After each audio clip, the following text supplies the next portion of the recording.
चलिए। अरे यार कैसी पूछा, खड़ा होकर पूछो। मगध का पहला अस्थाई शासक।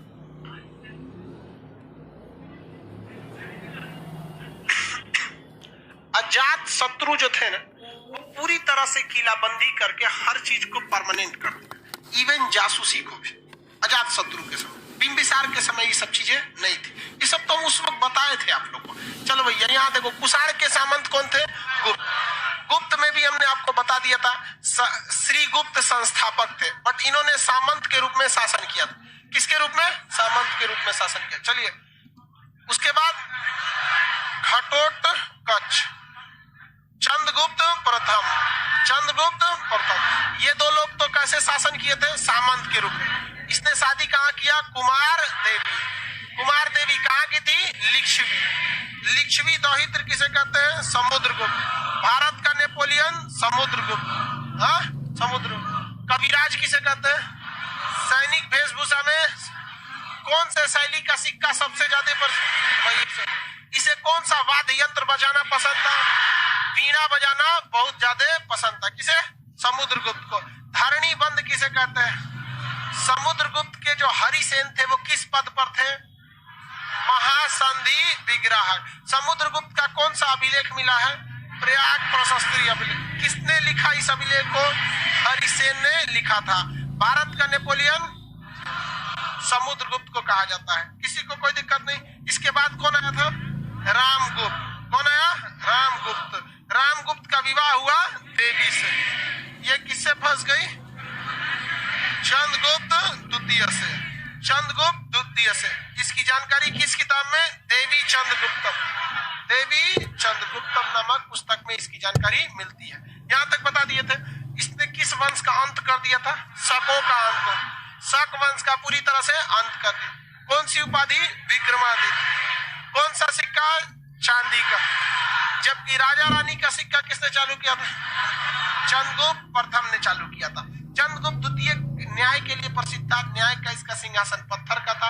इसके समय संस्कृत विज्ञान के भाषा के 9 विद्वान रहते थे, जिसमें नवरत्न कहा जाता था। भारत का शेक्सपियर, कालिदास इन्हीं के दरबार में थे।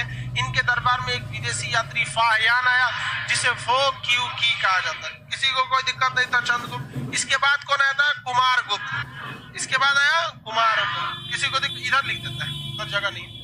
अगला शासक आया कुमारगुप्त। नालंदा विश्वविद्यालय बनाया कुमारगुप्त। कुमारगुप्त ने। बख्तियार खिलजी ने क्या कर दिया? ध्वस्त कर दिया। सीधी बात भैया, इसको ध्वस्त करने की और कोई खास कारण नहीं था भाई। ये देखा कि भाई ये शिक्षा में बहुत आगे जा रहा है और यहीं से बौद्ध धर्म बहुत आगे बढ़ रहा है। एक काम करना है, इसको जला देना ही सही है। कहा जाता है कि कई महीनों तक वहां की किताबें जलाई गई थी। यहाँ पर देखिए, साहित्य एक ऐसा चीज है जिसे आप मिटा नहीं सकते। कितना भी जला दीजिए, कुछ भी कीजिए, मिटा नहीं सकते हैं। अभी तो बख्तियार खिलजी तो उसन चल गया। अभी तो एक नियम मुकदमा सुप्रीम कोर्ट में घुस गया कुरान को लेके। समझ में आ गया कि नहीं आ गया? अब उसको उसमें देख कुछ उसमें सुधार करने के लिए कौन रिजवी करके है, तो वसीम रिजवी करके, वो अब सुप्रीम कोर्ट का क्या डिसीजन आएगा वो अलग मैटर हो गया। तो ये कुमारगुप्त के समय कौन सा विद्यालय बना है? नालंदा। अगला शासक स्कंदगुप्त। स्कंदगुप्त के बारे में कहा जाता है कि भैया ये अंतिम महान शासक था। अंतिम महान शासक। किसी कोई दिक्कत? कौन शासक? अंतिम। इसके बाद कोई महान शासक आया नहीं। इसने कौन सा झील बनवाया था? सुदर्शन झील बनवाया, पुनर्निर्माण।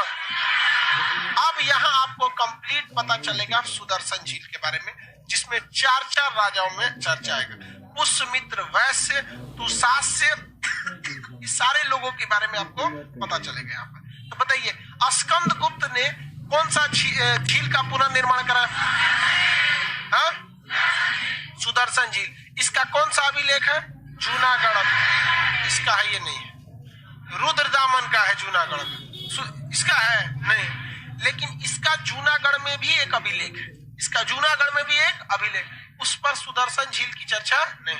इसके एक अभिलेख से ये जानकारी मिलती है कि गुप्त वंश ने जिस तरह से बर्बाद किया था शक शासकों को, उसी तरह से मध्य एशिया में जो यूची कबीला वाले थे, सब यूची कबीले वाले सब इंडो ग्रीक, वही के डर भागा, सब शकों को बार बार लतिया के वही भेजा, सब पहलव भी उसी से डरा था सर। इवन यूची कबीला वाला क्या था सर, कुषाण था सर। और इसी का सामंत क्या था, गुप्त। उसी के पास मध्य एशिया में ही अफगानिस्तान के पास, अफगानिस्तान और तजाकिस्तान के पास एक कबीला था जिसका नाम था हुंड। क्या नाम था, हुंड, जिसे चंडाल कहा जाता, मलेच्छ कहा जाता था, मलेच्छ। चंडाल ने हुंड, हुंड को क्या कहा जाता था, मलेच्छ। ये ससुर जहां आते थे सब ना पूरी तरह से उस जगह को साफ कर जाते थे सब। ऐसे हुंडों के आक्रमण का एक प्रतीक आप देख सकते हैं बाहुबली में, वो ऐसा ही आता था सब पूरा। उसको क्या कहा जाता था, मलेच्छ कहा जाता था। तो हुंडों का आक्रमण हुआ। इस आक्रमण से स्कंदगुप्त ने खुद को क्या कर लिया था, बचा लिया था। स्कंदगुप्त ने खुद को क्या कर लिया, बचा लिया। और यही कंप्लीट जानकारी मिलती है कि स्कंदगुप्त से पहले भी पुनर्निर्माण अशोक ने अपने एक दूत तुसास को भेजकर करा दिया था। किसे भेजा था, तुसास। लेकिन वो बहुत महत्वपूर्ण, बहुत बड़ा काम नहीं था। तो इस प्रकार आप अब देखेंगे कि सुदर्शन झील पर कितने नाम आ जाते हैं।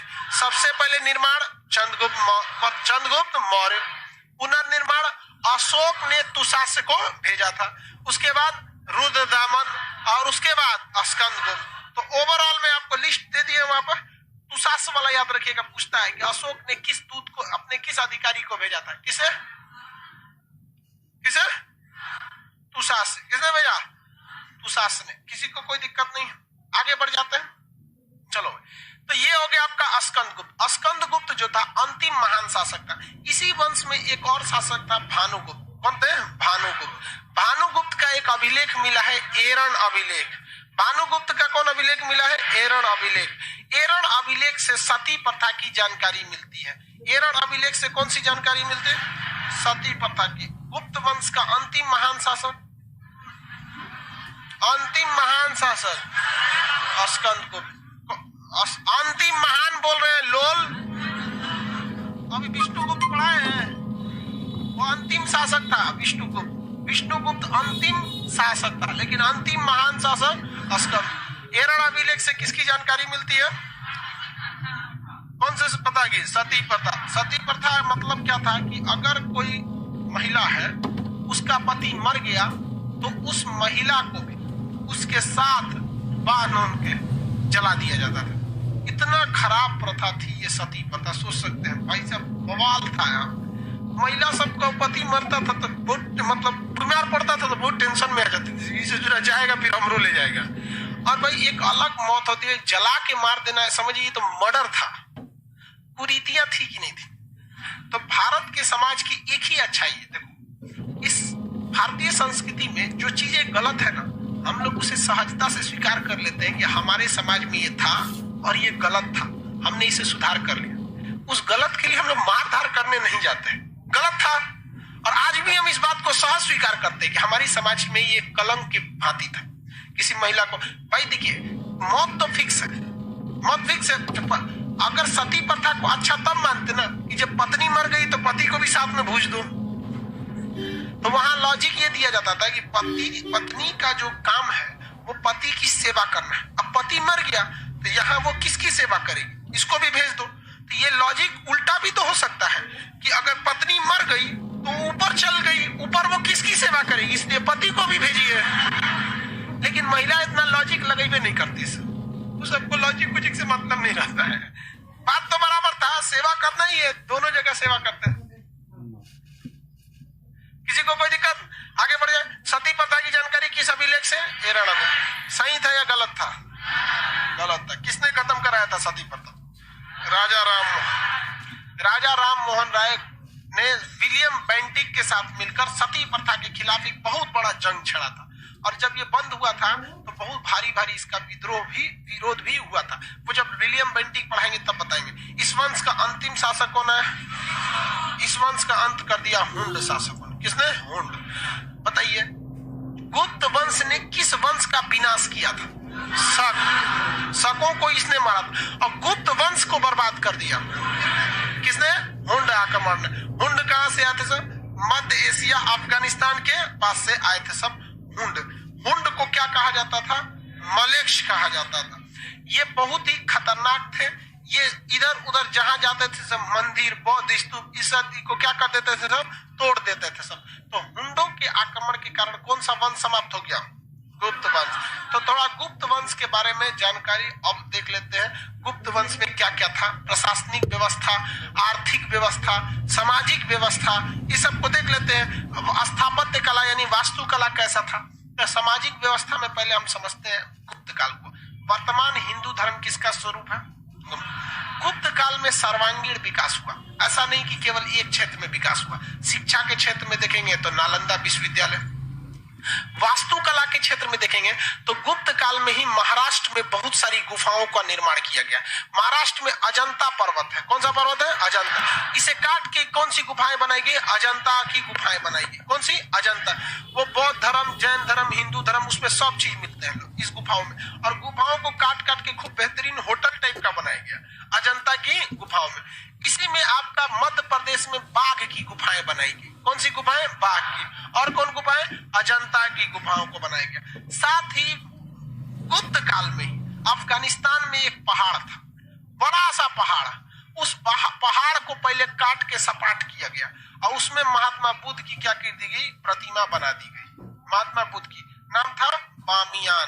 क्या नाम था? बामियान। तो ये तीन तीन बड़े बड़े स्थापत्य कला का विकास कब हुआ था? गुप्त काल में। तीन तीन स्थापत्य कला का विकास किस काल में हुआ? तो आप कह सकते हैं गुप्त काल का कला विस्तार अच्छा था कि नहीं? बामियान में दुनिया की सबसे ऊंची बुद्ध मूर्ति कहां थी? अफगानिस्तान में बामियान में था। उसको आतंकवादियों ने मार के तोड़ दिया। देखिए दिखा देते हैं आपको। अफगानिस्तान में था। यह है महात्मा बुद्ध की प्रतिमा। देखो भाई, इतना बम मारा कि छेद छेद हो गया।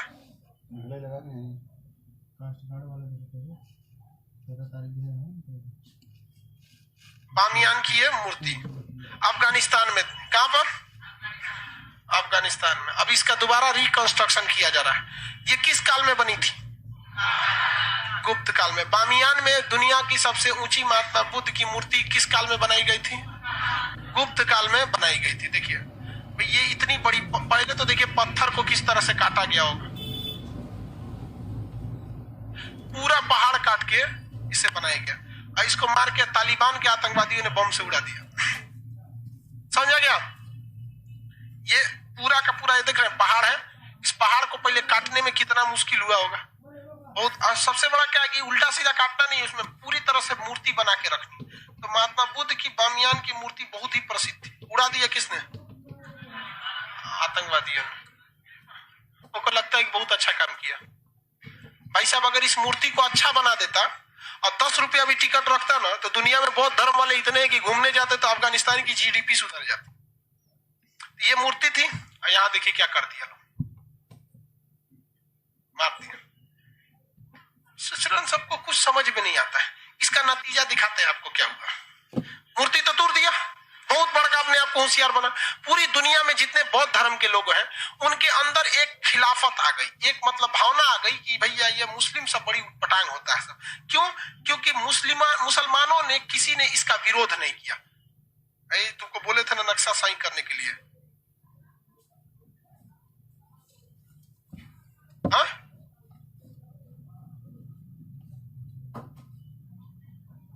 देखो भाई, अब टॉपिक पे आते हैं। ये जो है आपका अफगानिस्तान है। अफगानिस्तान के बामियान में गुप्त काल में क्या बनाई गई थी? सब लोग ध्यान से समझो। बुद्ध मूर्ति। यहां जब तोड़ा गया तो किसी ने इसका विरोध नहीं किया। इवन मुस्लिम जगत में कम से कम विरोध करना चाहिए। मुसलमानों में सबसे बड़ी खराबी जानते क्या? हम बोलेंगे तो गुस्सा आ जाता है मुसलमान। ये लोग गलत को गलत नहीं कह सकते। मतलब अगर हमरे अगर कोई मौलाना साहब गलत बोल दिए ना, हम बोल ही नहीं सकते उनको गलत। ये एक टेंडेंसी है। तो हम तो बोल देते हैं, हम अपनी बात नहीं करते। हम वैसे तो हम घरे रहते हैं तो मौलाना लोग को बुलाया जाता नहीं आते हैं, आदमी ठीक नहीं है।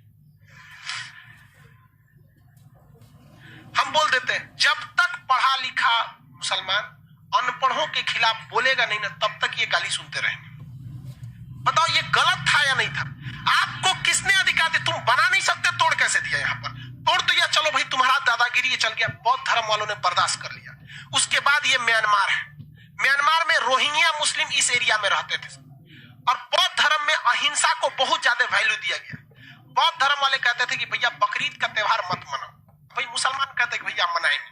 तो उन्होंने बीच का रास्ता निकाला। जैसे हिंदू धर्म में भी विजयदशमी को बलि दी जाती है, सड़क पे थोड़े दिया जाता है, उसका बड़ी बढ़िया से ठक के एगो व्यवस्था बनाया गया रहता है, एक जगह यहीं दीजिए, शांति से, दूसरे को डिस्टर्ब नहीं होता है। इवन भारत में भी जो मुस्लिम बकरीद मनाते हैं, घर में बकरा उकरा काट उठ के मना लेते हैं। यहाँ कहा गया कि तुम घरे में मनाओ, तो ना हमारा अधिकार है।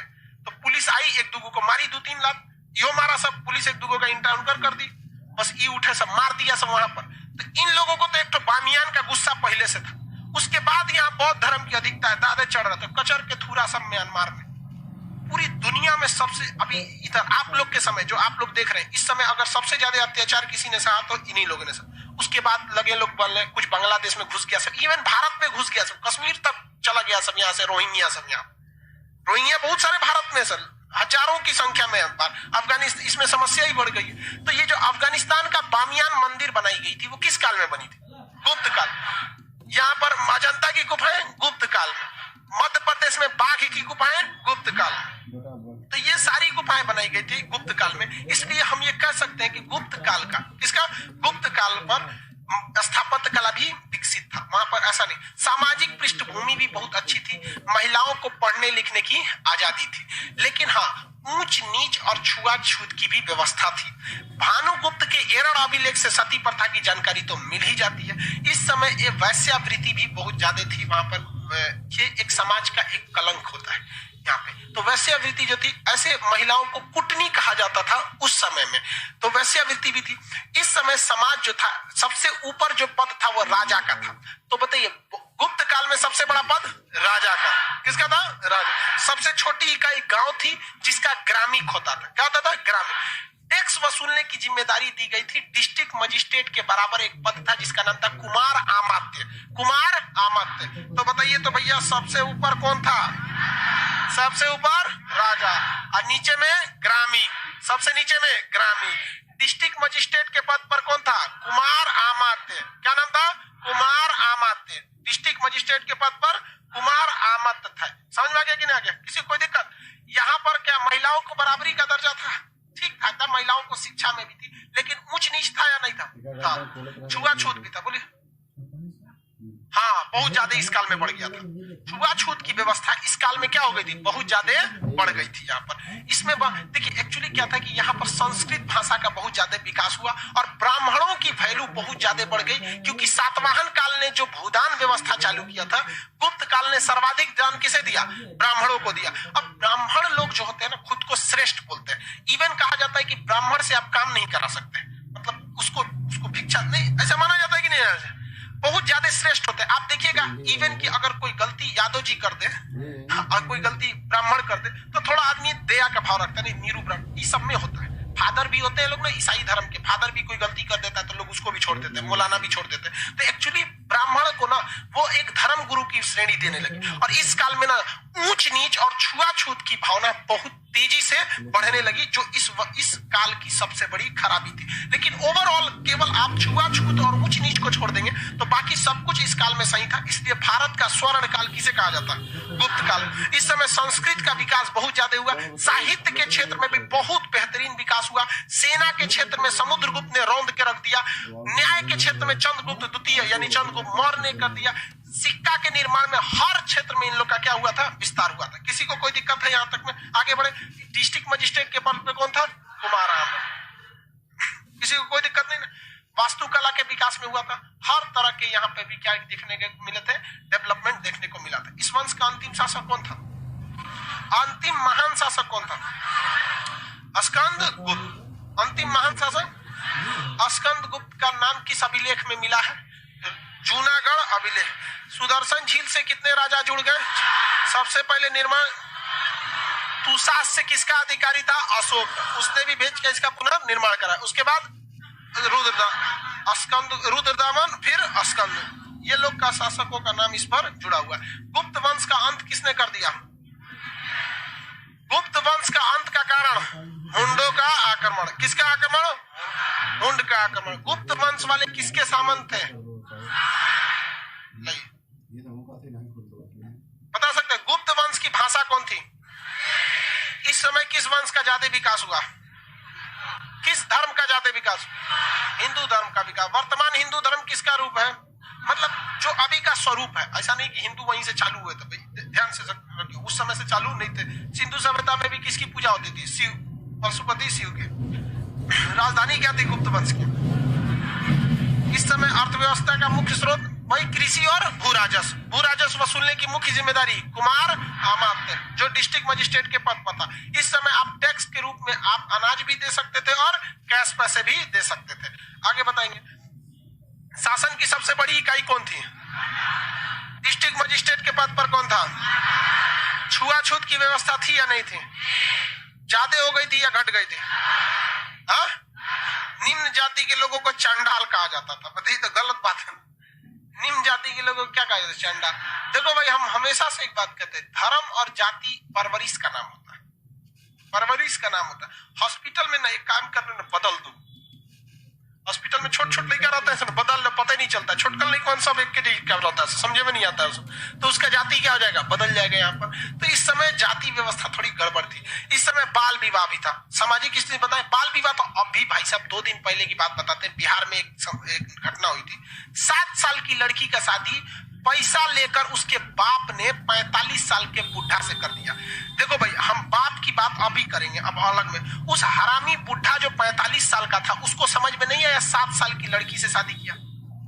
पहले तो उस हरामी को इतना मार मारना चाहिए साला। 45 साल का बुढ़ा पैसा दे, तू तो खरीद के ले जा रहा है साले। और जिस बाप माँ ने उसको जन्म दिया, ऐसे माँ को गोली मार देना चाहिए घसीट के। पे अरे यार, 2, 4 साल, 5 साल अंतर चलता है।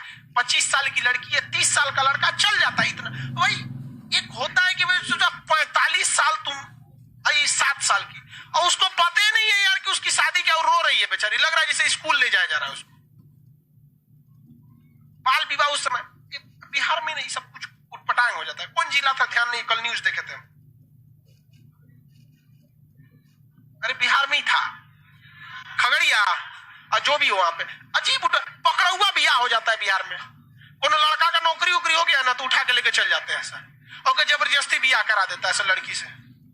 बिहार में हो जाता है पकड़ा हुआ बियाह।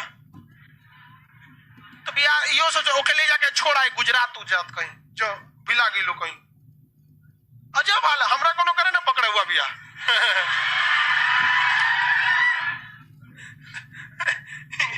भाई शादी भी है, जबरदस्ती का चीज थोड़ी। हमरा पकड़ा हुआ कर ये स्टाफ बना के रख देंगे। क्या दिक्कत है?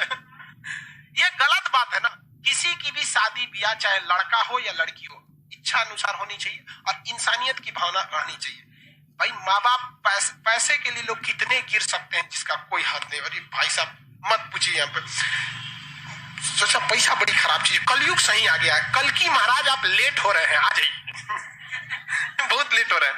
बाल विवाह समझ में आ गया। सती प्रथा, पर्दा प्रथा, पर्दा प्रथा तो अभी भी है। महिलाओं में देखिए ना, भसुर उसुर को देख के तो अभी भी है। आगे बढ़ जाते हैं। ज्योतिष गणित का विकास सर्वाधिक था। अजंता की गुफाएं हुई थी, 29 गुफाएं बता दिए थे। इसमें हिंदू, बौद्ध, जैन, इन लोग के लिए क्या है प्रसिद्ध है? मध्य प्रदेश में बाघ की गुफाएं, अफगानिस्तान में बामियान में महात्मा बुद्ध की सबसे ऊंची मूर्ति थी। तालिबान के आतंकवादियों ने क्या कर दिया? मार दिया था। चंद्रगुप्त मौर्य ने किसका निर्माण कराया था? सुदर्शन झील का। किसके द्वारा? पुष्यमित्र वैश्य, इसका वो क्या था? राज्यपाल था। तुषार किसका राज्यपाल था? अशोक का। सुविशाख रुद्रदामन का। पर्णदत्त ये स्कंदगुप्त का। इसको दो तो याद करेंगे, कल सुनेंगे, आप बता देंगे। जैसे मान के चलिए चंद्रगुप्त मौर्य का राज्यपाल कौन था उस समय? पुष्यमित्र वैश्य। और अशोक का क्या था? तुषार। आज 2 याद कर लेंगे, कल 2 याद कर लेंगे, काम खत्म हो जाएगा। एक के दिन में नहीं पढ़ना है आपको। अब हुंड देवदासी जो उससे बोलते हैं, जो तो भगवान में विलीन हो जाते हैं। मैं देखते हैं कुछ ऐसे साधु संत होते हैं जिनको कोई मतलब नहीं दीन दुनिया से, हम देव के प्रति दासी हो जाते। वो मानव के दासी नहीं है, किसके दासी है? देवदास। महिलाएं भी ऐसी पूजा पाठ करती है, बहुत सारी कथावाचक महिलाएं होती हैं, देखते होंगे बहुत सारे भगवान का हरि कीर्तन वगैरह करते हैं। हुंड बताइए, हुंड कहाँ से आए थे सर? ईरान, अफगानिस्तान का। इनकी राजधानी अफगानिस्तान के कहाँ थी? बामियान में थी। इसमें 2 टोपा, एक मिहिर कुल था, एक तारामन था। देखो 2 ठो हुंड आक्रमणकारी बड़ी खराब थे सर। एक मिहिर कुल, एक तारामन। मिहिर कुल और तारामन ये 2 ठो हुंडों के सबसे खतरनाक योद्धा थे सब। हुंड बाहरी आक्रमणकारी थे सब, और वो बाहर हमला कर देते थे। मिहिर कुल और तारामन ये 2 ठो महत्वपूर्ण मतलब बहुत खतरनाक हुंड आक्रमणकारी थे। इसमें मिहिर कुल को न बौद्ध धर्म का मूर्ति भंजक कहा जाता है। महात्मा बुद्ध के बहुते मंदिर वगैरह को क्या कर दिया था, तोड़ दिया था। इन्हें मलेक्ष कहा जाता था, लिखा होगा इसमें।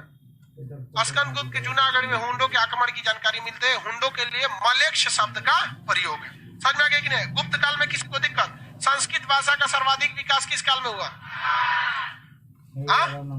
डिस्ट्रिक्ट मजिस्ट्रेट के पद पर कुमार अमात्य। सती प्रथा थी किस अभिलेख से पता नहीं? एरर अभिलेख। बाल विवाह, पर्दा प्रथा, वैश्यावृत्ति, कुटनी शब्द का प्रयोग होता है वैश्यावृत्ति के लिए। गणित और ज्योतिष का बहुत ज्यादा विकास हुआ था इस समय। राजधानी क्या थी? कौशाम्बी। समझ में आ गया? गुप्त काल में पहला शासक कौन था? श्रीगुप्त। उसके बाद घटोत्कच। क्या इस वंश के पहले शासक श्रीगुप्त को माने से वास्तविक रूप में वास्तविक संस्थापक? समुद्रगुप्त को क्या कहा गया? नेपोलियन। भारत का आते हैं अपने मेन शुरुआत से का हर्यक वंश में कौन सा? हसीन, मसूक शाह। बताइए इसमें आक्रमण भारत में एंट्री किधर से मारा? सब मौर्य वंश के बाद कौन कौन एंट्री मारा? इंडो ग्रीक, शक, पहलव और कुषाण। बाबू कुषाण के सामंत कौन थे? गुप्त वाले इनके सामंत थे। किसी को दिक्कत है गुप्त तक में? गुप्त तो पढ़ा दिया। भारत का स्वर्ण काल किसे कहा जाता है? 2-4 लाइन लिख लेंगे। साहित्य का विकास हुआ, संस्कृत का विकास हुआ, स्थापत्य मूर्ति कला का विकास हुआ, न्याय का विकास हुआ, युद्ध में क्षेत्रफल का विस्तार हुआ। अब कौन चीज चाहते हैं? सब चीज का हुआ। गुप्त के सामंत थे एक तो जिनका नाम था पुष्यभूति। क्या नाम था? गुप्त के सामंत का नाम क्या था? पुष्यभूति। पुष्यभूति। बताओ भैया, पुष्यभूति से अब कौन सा वंश आ जाएगा? पुष्यभूति वंश। कौन सा वंश? पुष्यभूति वंश। उसी को वर्धन वंश कहते हैं। पुष्यभूति वंश को ही क्या कहते हैं? वर्धन। तो गुप्त के सामंत कौन थे? पुष्यभूति। आपको देखिए, आपको हिस्ट्री उठपटांग क्यों लगता है? आप गुप्त अलग से पढ़ते हैं, भाई पुष्य वर्धन वंश अलग से पढ़ते हैं। कोनो ससुरा अलग नहीं है, ऐसा थोड़े बीच में आया है। देखो एक सीक्वेंस, ये वाला सीक्वेंस हसीन मसूक से आपको पढ़ा दिए थे। आज इतना डिस्टर्बिंग एलिमेंट था, बीच बीच में कुछ कुछ धर्म वरम आया था, सबको निपटा दिए साइड में। ये देखिए एकदम सीक्वेंस में चल रहा है। तो ये हो गया कौन सा वंश? पुष्यभूति वंश। इसके संस्थापक थे पुष्यभूति वर्धन। क्या नाम था? पुष्यभूति। पुष्यभूति वर्धन नहीं था, पुष्यभूति। लेकिन ये पुष्यभूति मुख्य, इनका नाम क्या था? पुष्यभूति। इनका जो बेटा था प्रभाकर वर्धन। देखिए मटेरियल में है कि नहीं जी? है कि नहीं? देखो ध्यान से, ऐसा नहीं रहेगा तो बता दीजिएगा भाई, सुधार देंगे। पुष्यभूति को हम वर्धन वंश के भी जानते हैं। किस नाम से जानते हैं? वर्धन वंश।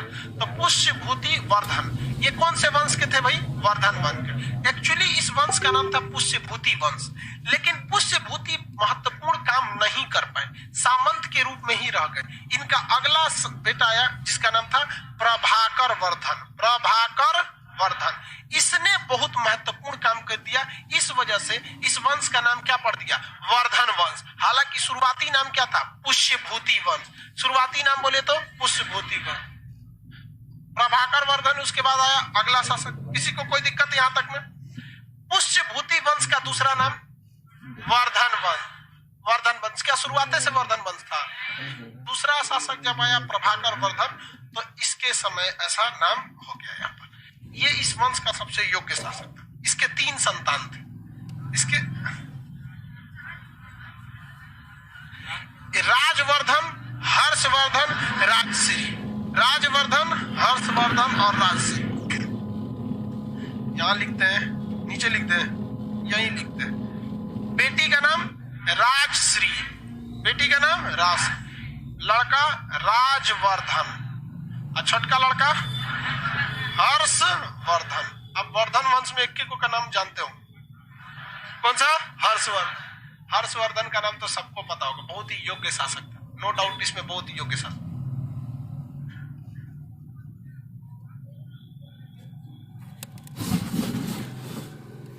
नहीं, हुंड आक्रमणकारी थे, कोई राज्य वाले नहीं थे, लूटपाट के चल जाते थे।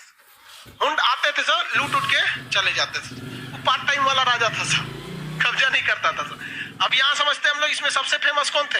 हर्षवर्धन। स्टार्ट किया जाए वर्धन वंश। इन्होंने अपनी राजधानी हरियाणा के पास थानेश्वर जगह वहां पर बनाया था। किन्होंने? प्रभाकर, वर्धन और पुष्यभूति ने।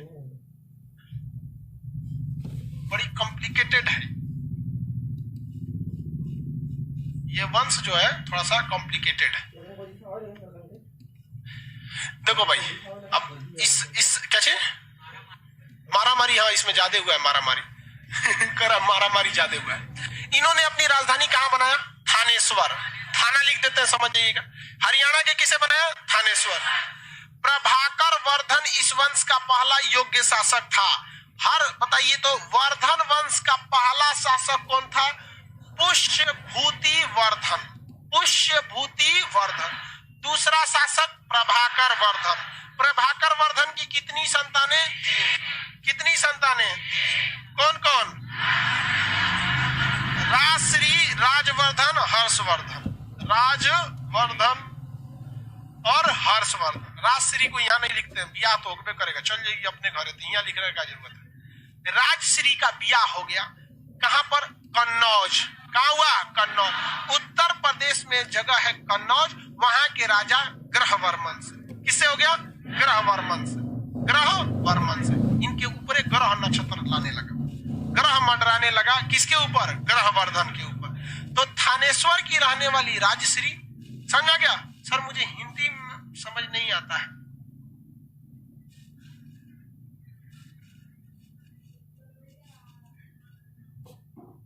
सर आप हमको, ओहो दूसरा लिखा, हिस्ट्री समझाने में मदद की आपको नमन। अरे भाई हमारा यही काम है। हाँ, अरे घोड़ा दौड़ेगा नहीं तो घोड़ा किस काम का? टीचर पढ़ाएगा नहीं तो टीचर किस काम का? चलो ध्यान से समझिए, बड़ी उटपटांग है, इसलिए हम आपको पहले वार्निंग दे रहे हैं। किसी टॉपिक पे बोले हैं उटपटांग है नहीं ना, याद रखिए। राजश्री का विवाह हुआ ग्रहवर्मन से। इनके ऊपर क्या मंडराने लगा? ग्रह। क्या मंडराने लगा? ग्रह। ग्रह मंडराने लगा क्योंकि इसके नीचे का शासक मालवा था। नीचे का जगह मालवा था। देखिए मालवा लिखा है, लिखा कि नहीं लिखा? देखिए जी, इसका विवाह कन्नौज के राजा ग्रहवर्मन। ठीक है, मटेरियल में लिखा, सुधारने की जरूरत नहीं। देखो बाबू मेरे और ध्यान से समझो, राजश्री यहाँ की रहने वाली थी, थानेश्वर की। इसका विवाह कन्नौज के राजा ग्रहवर्मन से हुआ। लेकिन ये ग्रहवर्मन का पहले से झगड़ा चलता था मालवा के शासक देवगुप्त से। मालवा के शासक देवगुप्त से। मालवा का शासक जो था देवगुप्त, ये शादी के बाद मार दिया किसको? ग्रहवर्मन को। ये छोटा तनिषा पहले मार देता, ब्याह के बाद क्या मारा? ब्याह बाद मार देने से लड़की सबका, देखिए लड़की सबका दूसरी शादी में बहुत दिक्कत होता है। लड़का सबको, लड़का सब में कोई दिक्कत नहीं होती। लड़का सबको कामयाब रहना चाहिए, समझ। सलमान खान रिटायरमेंट के एज में ब्याह कर सकता है। तो यहाँ पर शादी किसकी? राजश्री का विवाह किससे हुआ था? ग्रहवर्मन से। ग्रहवर्मन की हत्या किसने किया? किसने? तो श्री को, ये राजश्री क्या हो गई? विधवा हो गई। और ये सोचा कि राजश्री को भी मार दे, राजश्री को भी मार दे। तो राजश्री बड़ी होशियार थी, भाग गई जंगल में। जिस तरह कैसे देवसेना बाहुबली में शिवकामी देवी भाग जाती है, पकड़ लिया, सारा कांड करके भाग गई लेके ओकरा के। तो ये कहाँ भाग गई? जंगल में भाग गई। हल्ला हो गया कि राजश्री भी क्या हो गई? मर गई। और यहाँ पता चला थानेश्वर में कि भैया इसके जीजा को मार दिया ये छोटा देवगुप्त, और इसकी बहन की भी मार दिया गया, लेकिन लाश उस नहीं मिला है। तो इस पर इन लोग को डाउट था कि भाई पहले की रानी जो होती थी सब ना, वो सब भी तलवार फरसा भागना जानती थी सब। ऐसा नहीं आज की तरह की लड़की की तरह ब्यूटिशियन का कोर्स किया, ब्यूटिशियन डिसीजन नहीं करती थी सब वहां पे। आजकल की तरह नहीं होती है सब बहुत, मतलब वो यहाँ पे वो भाग गई जंगल में। यहाँ पर अब आया कौन? राजवर्धन। कहा कि तुमने मेरे जीजा को मारा है। किसको मारा है? जीजा को मारा। कौन आया? राजवर्धन। राजवर्धन आके मार दिया किसको? देवगुप्त। किसको मार दिया? देवगुप्त। अब सोच रहा, देवगुप्त का एक दोस्त था जिसका नाम था शशांक। क्या नाम था? शशांक। शशांक ने कहा, रे छोटा हमरे दोस्त को मारा है, हम तुमको मार देंगे। इस ससुरा के इसको मार दिया इसको मार दिया। अब आया हर्षवर्धन, कहा हमरे भाई को मारा है, ना मार देंगे अरे यार बड़ी मारधार हुआ। देखो इसे, इसीलिए हम बोले थे तेरे को गड़बड़ाएगा, एको को अगर इसमें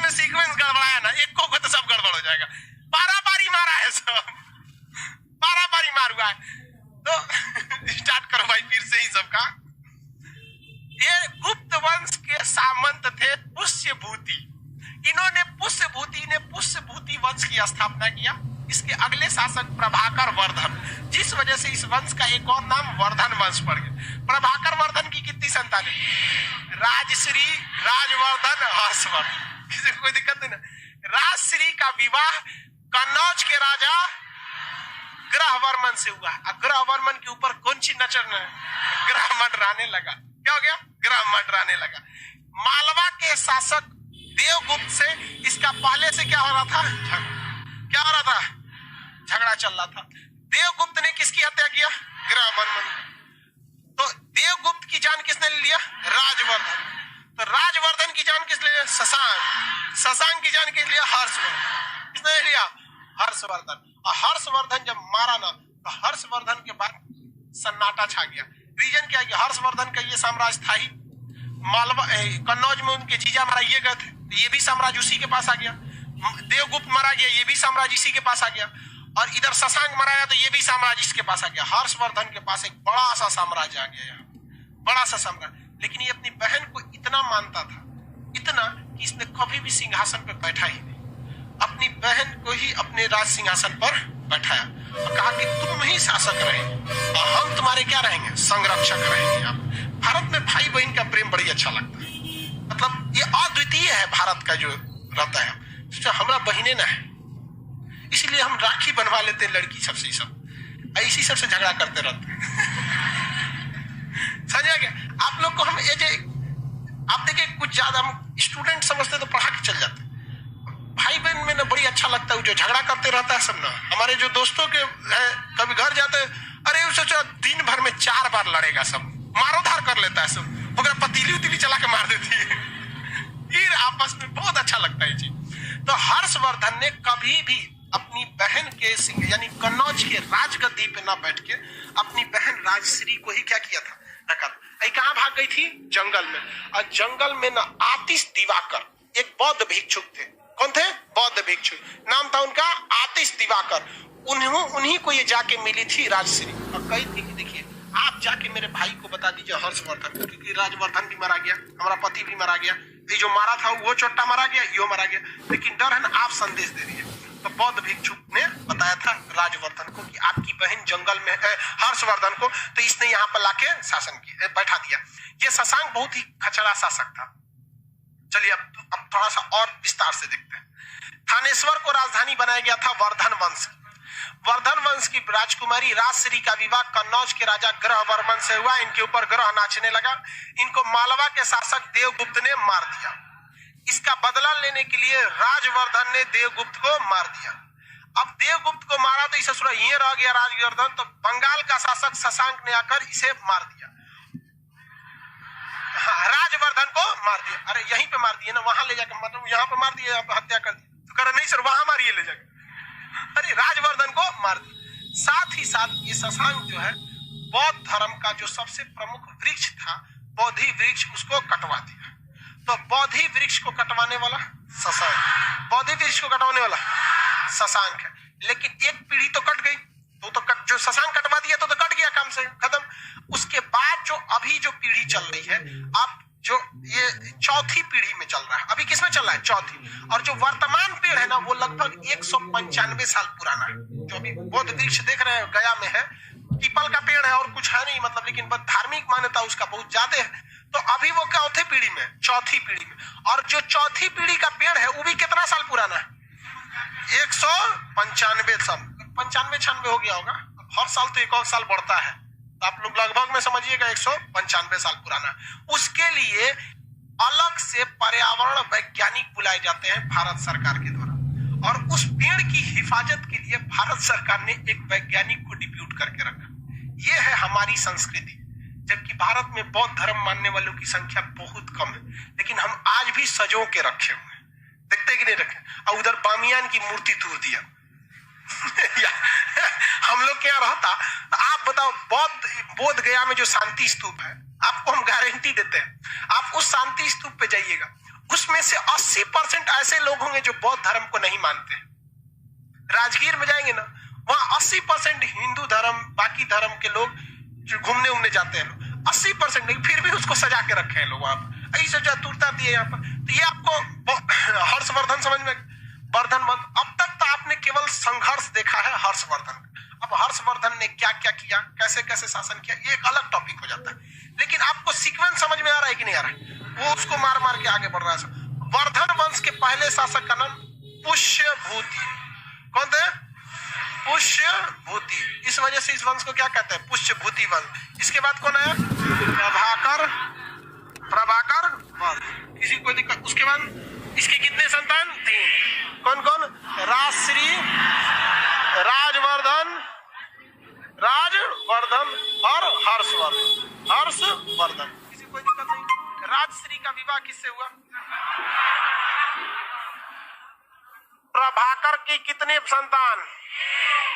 प्रभाकर वर्धन, पूरा नाम प्रभाकर वर्धन की कितनी संतान? 3। कौन कौन? राजश्री, राज्यवर्धन, एक तो राजवर्धन सिंह राठौर मंत्री जी भी हैं, हर्षवर्धन। राजश्री का विवाह किससे हुआ? ग्रह कर्म। इनको घेर देते हैं क्योंकि विवाह हो गया। छठा लिख दिया मटेरियल में, चौथा हो जाएगा, सुधार देंगे उसको। चलो ध्यान से देखो, इनकी हत्या किसने किया था? देवगुप्त। किसने किया? देवगुप्त ने। देवगुप्त ने किसे मारा? ग्रहवर्मन को मारा। तो ग्रहवर्मन को किसने मार दिया? हाँ? राजवर्धन को किसने मार दिया? शशांक कहाँ का था? इसने किसको जाके मार दिया? राजवर्धन को। अब आया कौन? हर्षवर्धन। इसने किसे मार दिया? शशांक। बोधि वृक्ष किसने कटवाया था? हाँ? किसी को कोई दिक्कत नहीं है? सीक्वेंस अगर आप देखेंगे तो सीक्वेंस भी आपको आराम से समझ में आ जाएगा। हसीन मसूक शतक में तो कोई दिक्कत ही नहीं है। मौर्य वंश के बाद एंट्री मारे थे कौन? आईएस। कुषाण के गुप्त के सामान पुष्यभूति। बहुत सिंपल है हिस्ट्री, अभी और देखिएगा ना, आपको आराम से समझ में आ जाएगी। ये हर्षवर्धन कहाँ शासक करने लगा? थानेश्वर में करने लगा या कन्नौज में? कन्नौज। अब बताओ भाई, हर्षवर्धन के खानदान में कोई बचा है? एक अकेले हर्षवर्धन ही योग्य बचा है। तो हर्षवर्धन जब मरा ना तो कन्नौज में सन्नाटा छा गया, क्योंकि हर्षवर्धन के पास इतना बड़ा साम्राज्य था और उसकी मृत्यु के बाद कोई योग्य शासक नहीं था।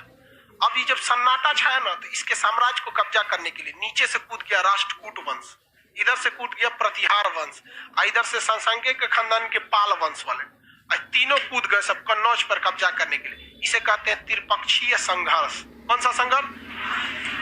त्रिपक्षीय संघर्ष। हिस्ट्री को एकदम सीक्वेंस में पढ़ते जाएंगे, बहुत मजा आएगा। अब आपको झलकता है हिस्ट्री में, ये झलकना चाहिए कि इसके बाद हमें पढ़ना क्या है। अगर ये चीज आपको पता है ना कि इसके बाद हमें आएगा कौन सा चीज, तो वो आपको इजीली समझ में आने लगे। ऐसे त्रिपक्षीय संघर्ष कन्नौज समझे में नहीं आएगा। किसी को कोई दिक्कत है इतना में? आज इतना ही करते हैं, कल आपको हर्षवर्धन के बारे में डिटेल से जानकारी